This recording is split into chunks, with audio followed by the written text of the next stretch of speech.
Es muss gebeten werden. Warum? Wow.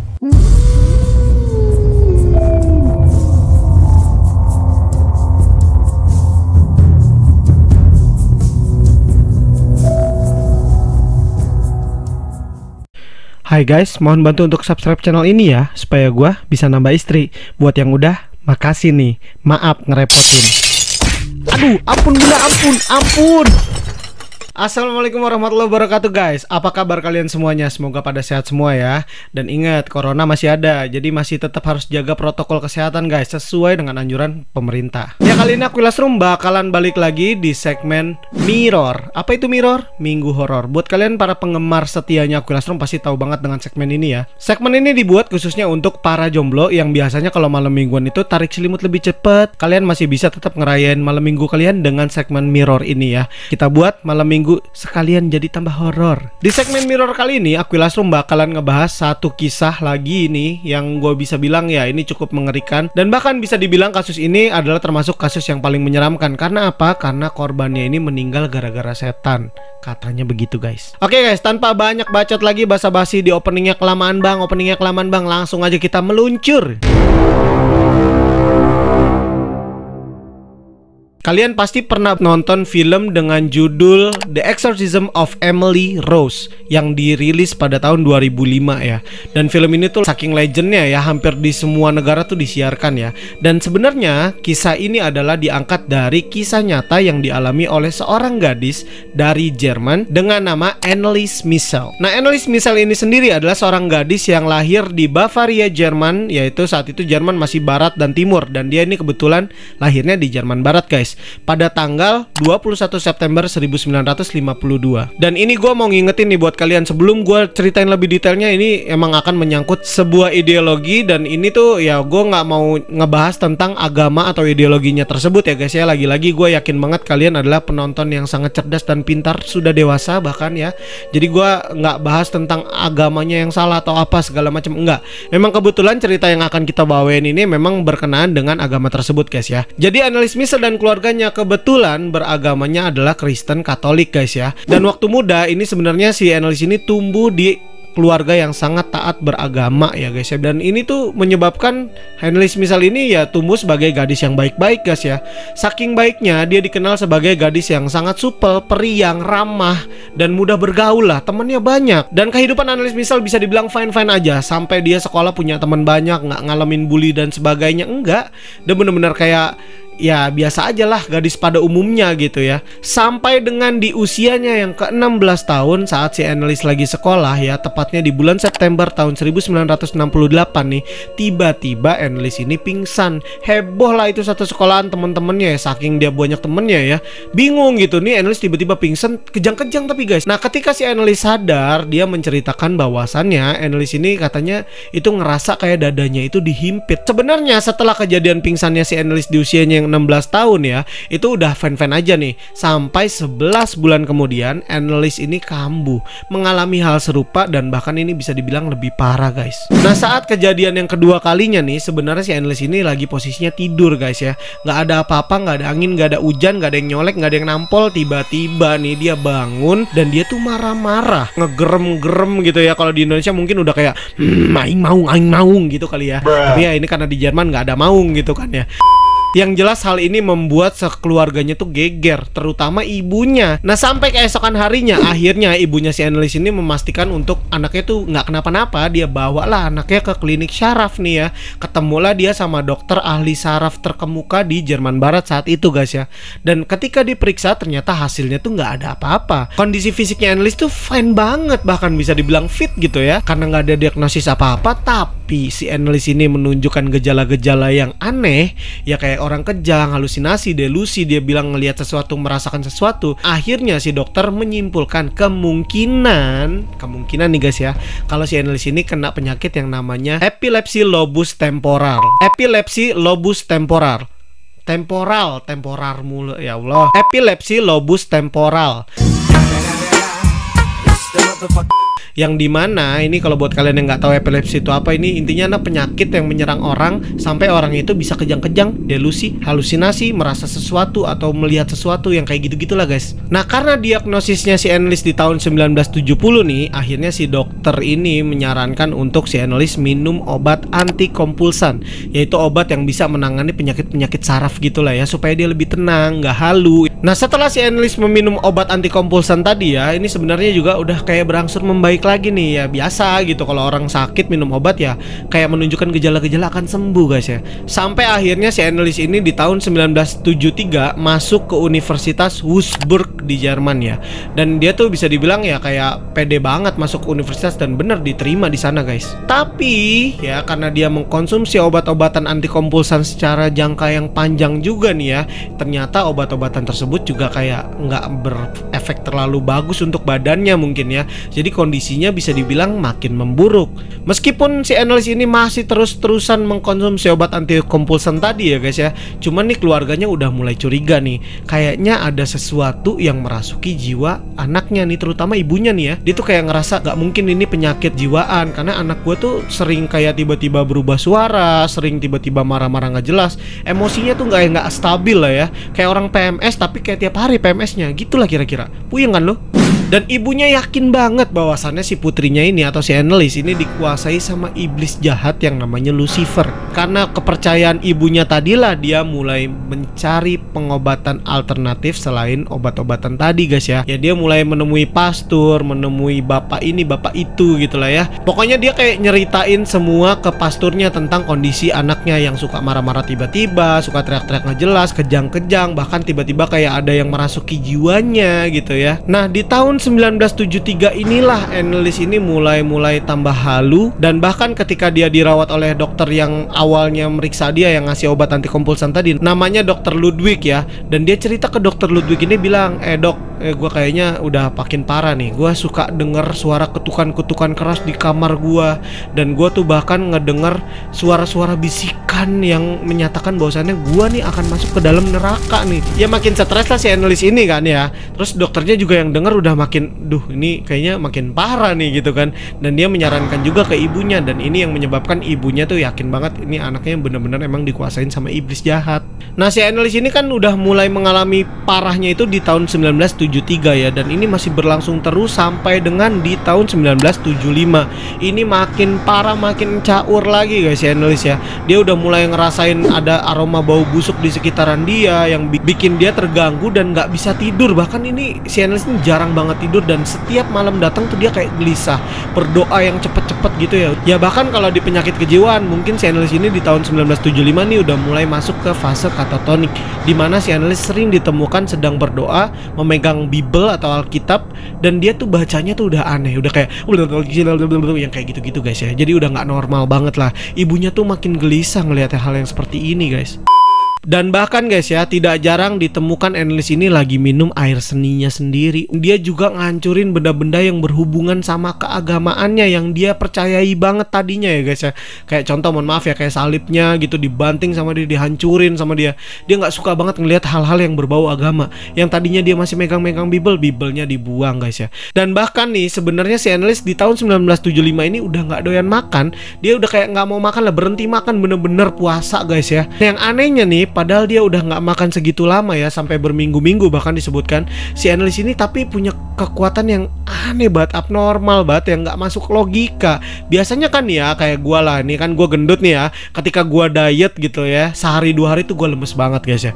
Lah ini udah berminggu-minggu kagak makan, tapi Anneliese tuh kayak punya kekuatan ya kayak semacam Hulk gitu ya.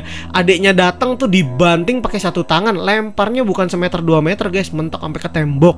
Lu bayangin dah tuh ya, kekuatan apa. Dan bahkan menurut pengakuan adik dan emaknya nih ya, si Anneliese ketika dicoba untuk kasih makan gitu lah ya, dikasih buah kan, dia dikasih buah apel, bukannya dimakan guys, itu apel dipegang, diremes pakai satu tangan, jebret, hancur. Anjay, udah kayak Goku. Buat kalian yang nonton Dragon Ball pasti tahu banget ya. Nah, saking udah parahnya kondisi si Anneliese yang udah mulai melukai dirinya sendiri, gigit-gigit tangannya sampai, ya bukan gigitin kuku, bukan, tangan digigit sampai berdarah-darah guys ya. Karena ibunya khawatir karena si Anneliese ini menyakiti dirinya sendiri, itu bahkan si Anneliese ini sempet diikat di ranjangnya guys. Yang menurut ibunya itu hal yang terbaik, ya udah dia diikat lah tuh, tangan, kaki, semuanya, badannya tuh diikat ke ranjang tidurnya dia. Sampai akhirnya ibunya ini mengundang salah satu pastor terkemuka saat itu di Jerman Barat, namanya Pastor Rodewijk. Nah, ketika melihat kondisinya si Anneliese saat itu, Pastor Rodewijk saat itu juga, detik itu juga bilang kalau si Anneliese ini 100% ini dikuasain sama iblis jahat guys. Nah, karena hal tersebut lah ibunya udah makin panik, makin hopeless, dan dia minta tolong sama pastornya supaya bisa nggak kalau diusir itu iblis. Nah, sampai akhirnya ada timbul kesepakatan antara ibunya si Anneliese, keluarganya lah ya, bisa dibilang diwakilkan oleh ibunya, dan juga si Pastor Rodewijk tadi untuk melakukan tindakan yang namanya exorcism.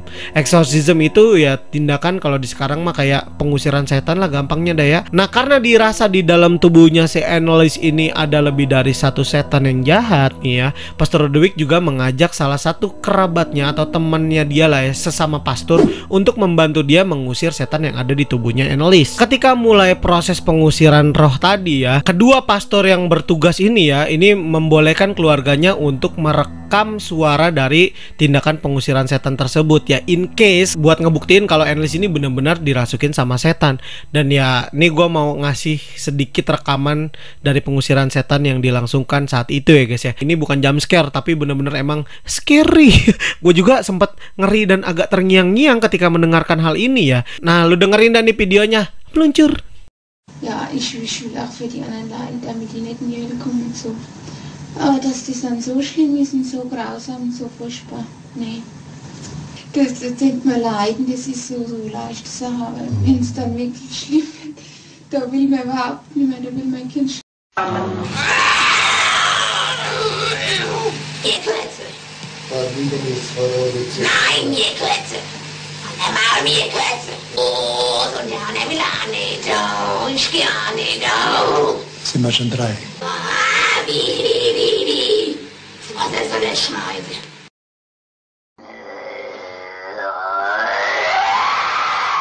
Kind Gottes. Ich hab ein Maul erschlagen.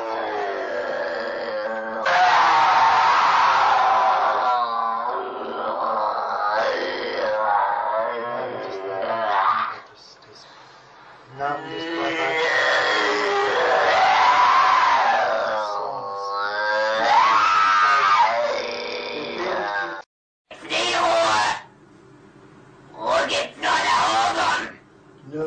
Ruhe gibt's nur dort, wo die Liebe ist. Ja, bei uns gibt's nur Nur Hass. Ja. Und wo nur Hass ist, da gibt's keine Ruhe. Nein. Und für uns gibt's nie Ruhe. Nie. Weil In der Ewigkeit.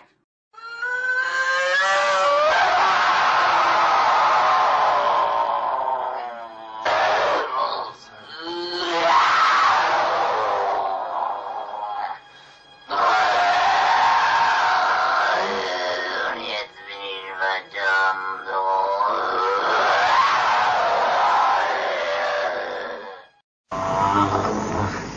Die müssen in eigenen Seminaren ausgebildet werden, die dürfen nicht auf die anderen Universitäten.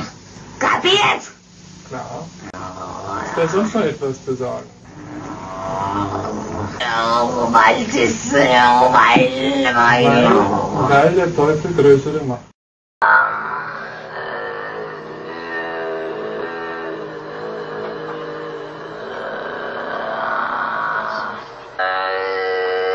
im Namen deiner seligen Jungfrau, im Namen Jesu, befehle ich dir auszufahren.